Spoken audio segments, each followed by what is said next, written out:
Hello friends, চলো আজকে আমরা একটা জায়গায় যাচ্ছি।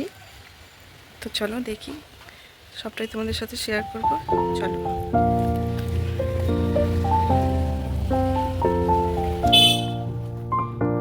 তো আমরা যাচ্ছিলাম দিশা, আন্দুল মৌরিতে যে দিশাটা আছে না, ওইখানে আমার শাশুড়ি মায়ের চোখের একটু সমস্যার জন্য ওখানে রিপোর্টগুলো দেখাতে যাচ্ছিলাম।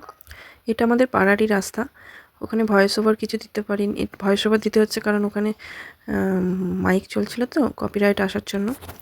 তো আমরা বাসে চেপে পড়েছি, বাসে করে যাব আলমপুর, তারপর ওখান থেকে অটো ধরে সোজা দিশা। তো আমরা বাসে করেই যাচ্ছিলাম, তারপরে ওখান থেকে নেবে অটোয় চাপলাম, অটো থেকে নেবে এবার এই যে আমরা হাঁটছি, ওই অটো থেকে প্লাস একটুকুনি রাস্তা, 5 মিনিট মতো লাগে দিশা যেতে।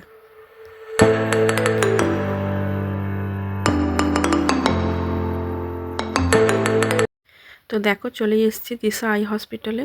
ওর ভেতরে একটু একটু লুকিয়ে লুকিয়ে ভিডিও করে নিয়েছি কোনো রকমে, ভয় লাগছিল তো, সিসিটিভি লাগানো আছে ক্যামেরা, তো যে কারণে ওখানে বেশি ভিডিও করতে পারিনি। তারপর আমাদের কাজ মিটে যেতে আমরা বেরিয়ে পড়েছিলাম। ভেবেছিলাম একটু বি গার্ডেনটা ঘুরে আসবো, কিন্তু 4টে বেজে গেছিলো, তো তাই আর যাওয়া হয়নি। তা আমরা এখানে অপেক্ষা করছিলাম বাসের জন্য, অনেকক্ষণ দাঁড়িয়েছিলাম। দাঁড়িয়ে থাকতে থাকতে আমি তো বিরক্ত হয়ে যাচ্ছিলাম। তো যাই হোক, শেষমেশ গাড়ি এলো, গাড়ি করে এবার বাড়ি ফেরার পালা। দেখো এই রাস্তাটা কি সুন্দর না, এই টোল ট্যাক্সের কাছের এই রাস্তাটা আমার এত ভালো লাগে, খুব সুন্দর লাগে। নারকেল গাছগুলোর জন্য আরও বেশি ভালো লাগে।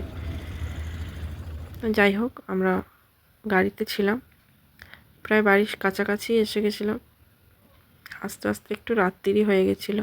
দেখো চাঁদ মামা উঁকি দিচ্ছে, কি সুন্দর না চাঁদটা লাগছিল, খুব সুন্দর চাঁদটা উঠেছিল। তা বাড়ি ফেরার সময় আমাদের বাস স্ট্যান্ড থেকে একটু মিষ্টি নিয়ে বাড়ি চলে এসেছিলাম।